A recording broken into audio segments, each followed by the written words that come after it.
imagine, Harvey, imagine you being accused of something that you just didn't do. You just weren't part of, and you're caught up in this, and you're a real decent human being, and this is a powerful thing that you're going through, and your whole career seems to have been gone and vanished before your very. Believes her fame gives her the power to silence critics, at least. That's what crisis manager Bryan Freedman claimed after Blake Lively allegedly tried to pressure him into signing a strict NDA last month. But instead of backing down, Freedman pushed back.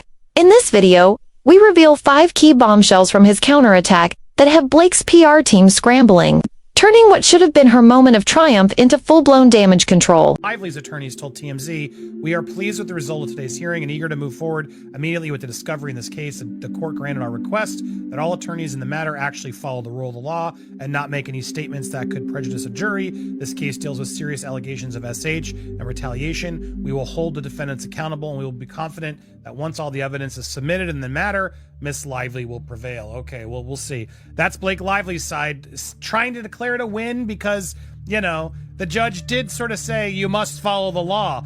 But Justin Baldoni's team clearly also declaring the win, as TMZ is also reporting it, scored a legal win because there was no gag order placed. That's what Blake Lively was trying to do. Blake was also trying to not have this lawyer, Bryan Freedman, depose her, and she lost that as well. So while they're spinning it in their favor, yes, Bryan's got to be a little bit more careful. Clearly, he's still out there making statements, just like Blake Lively's team is doing. He doesn't seem to be releasing anything else, and I suspect we're going to start getting less from this side as evidence and filings go, because, look, judging by another legal analysis I've watched of this hearing today, they got to be careful at this point. They got everything out.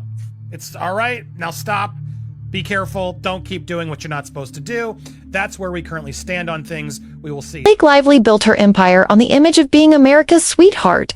Her rise began on Gossip Girl, where she played Serena van der Woodsen, the glamorous golden girl everyone wanted to be. But Blake's real success story isn't about her acting. It's about how she meticulously crafted a brand worth millions by curating every aspect of her public persona. After Gossip Girl ended, Blake didn't accept just any role. She carefully chose projects that reinforced her likable image. Films like The Age of Adeline and A Simple Favor allowed her to appear both strong and vulnerable. Relatable, but still aspirational. Every interview, every red carpet appearance was calculated to maintain her girl-next-door appeal. She worked hard to present herself as just a regular woman who got lucky, but insiders say the reality behind that polished smile is far more complex. Multiple people who've worked with Blake describe a behind-the-scenes persona that sharply contrasts her public image. A former assistant called the experience nightmare level, alleging staff were expected to be on call 24/7. Another crew member from a recent production claimed that Blake would become cold and dismissive the moment cameras stopped rolling, especially toward those she deemed less important. Her social media, often praised for its humor and candid moments, was reportedly anything but spontaneous. Posts featuring her husband, Ryan Reynolds, were said to be carefully staged, with their playful banter pre-scripted for maximum engagement. Even her decision to style herself rather than hire a Hollywood stylist was seen not as an act of independence, but as a way to control every element of her public narrative. That same pattern of control extended to her business ventures. When she launched Betty Buzz, a line of non-alcoholic mixers, Blake framed it as a passion project rooted in her lifestyle. "I don't drink, but I love the ritual of gathering." She told Vogue what she didn't say. Several female consultants who worked on the brand claimed their ideas were taken without proper credit. 3 of them reportedly left the project after being asked to sign increasingly restrictive NDAs when they raised concerns. Blake has branded herself as a champion for women, but some former employees say their experiences tell a different story. One executive assistant alleged she was paid significantly less than her male counterparts and filed an HR complaint over gender-based pay discrepancies. She was terminated just weeks later, officially for performance issues. Behind the scenes, the stakes are high. Blake's image isn't just about fame, it's a multi-million-dollar business. With endorsement deals estimated between $6 to $8 million annually and business ventures valued in the tens of millions, she has a lot to lose if her carefully protected persona starts to unravel. The cracks began to show when a makeup artist, posted, then deleted a TikTok about an unnamed actress who made a crew member cry on set.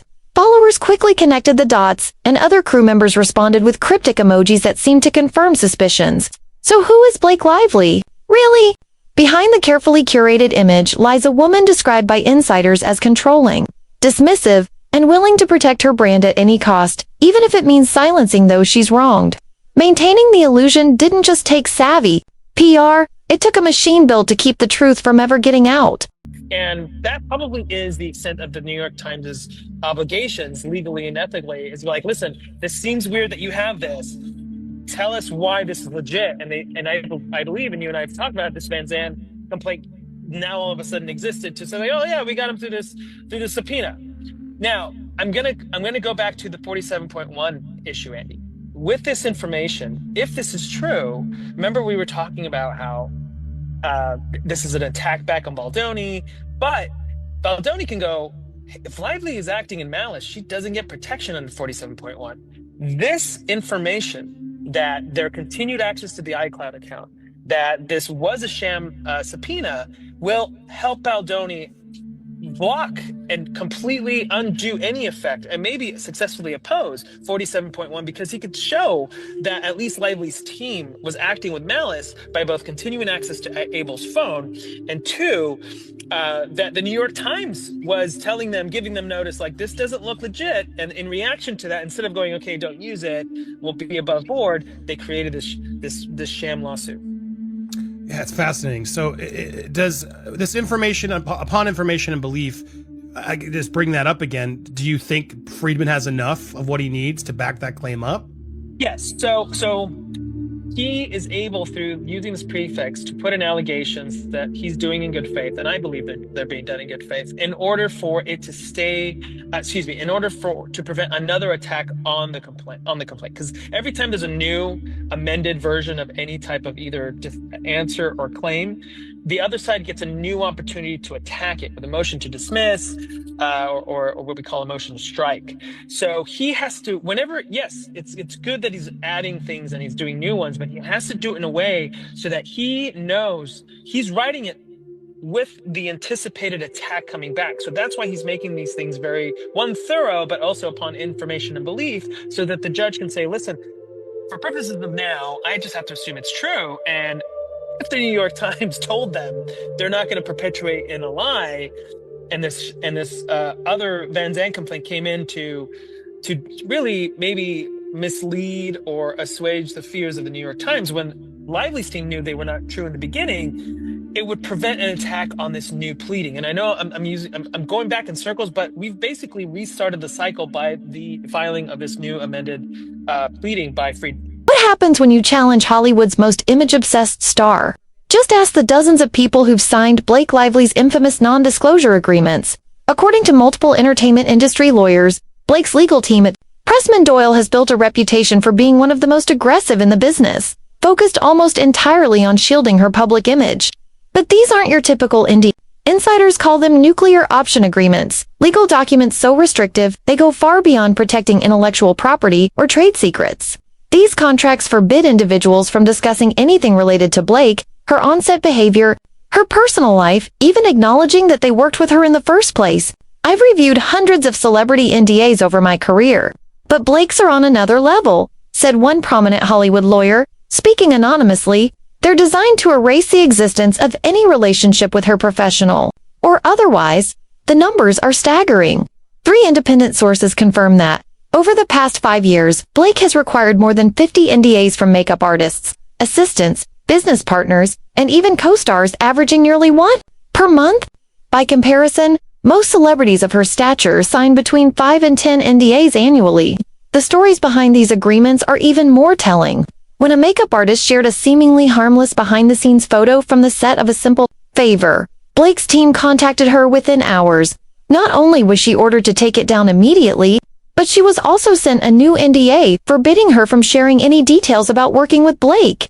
When she hesitated, she received a phone call warning her that future opportunities in major productions could vanish. A former assistant from Blake's Betty Buzz launch described a similarly aggressive encounter after raising concerns about unpaid overtime. He got a late-night call from Blake's lawyers. The ultimatum: sign an updated NDA with a $250,000 penalty. clause or face termination and a lawsuit for allegedly breaching his original confidentiality contract. As Blake's empire expanded, so did the intensity of her legal pressure. In 2021, a former business partner who questioned financial discrepancies in a planned collaboration was handed a document requiring her to declare that she had never worked with Blake at all. When she refused to sign, Blake's legal team threatened her with a defamation suit, even though she had made no public comments. "They don't wait for you to speak out," one former employee said. "They act before you've even considered saying anything. They monitor your social media, watch who you talk to. It's surveillance disguised as legal protection." But the consequences extend far beyond courtrooms and legal threats. Several sources revealed that Blake maintains a blacklist of individuals who either declined to sign NDAs or were suspected of speaking out. Production companies and brand partners working with Blake reportedly received this list and were told not to hire those individuals, effectively ending their careers in some cases. For years, this machinery worked flawlessly. Employees remained silent. Business disputes vanished. Negative stories were buried before reaching the press. Blake's public image, charming, funny, relatable, remained untouched. Until she tried to use the same tactics on crisis manager Bryan Freedman, according to court documents recently submitted by Freedman's legal team. Blake has required over 50 NDAs, more than double the industry average for celebrities with similar careers. But even the most powerful silencing machine can malfunction. And in Bryan Freedman, Blake may have finally met the one Hollywood attorney uniquely skilled at dismantling the systems celebrities use to protect their power at any cost. The like right now. Click the like while you're watching. Leave a comment. Here's what Bryan Freedman said about that certain. What did you think when you saw, Ryan, make light of the situation? I guess try to find some humor in all this. I'm unaware of anybody, frankly, whose wife has been sexually harassed and has made jokes about that type of situation. I can't think of anyone who's done anything like that, and so it surprised me.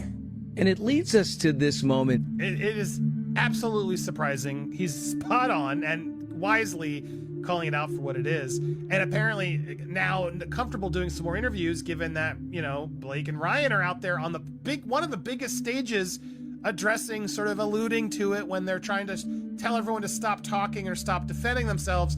They're allowed to go out on the red carpet and play like their brand is fine. That's really what's bugging me about this. Walking out like, "Oh, have you heard something? What's going on?"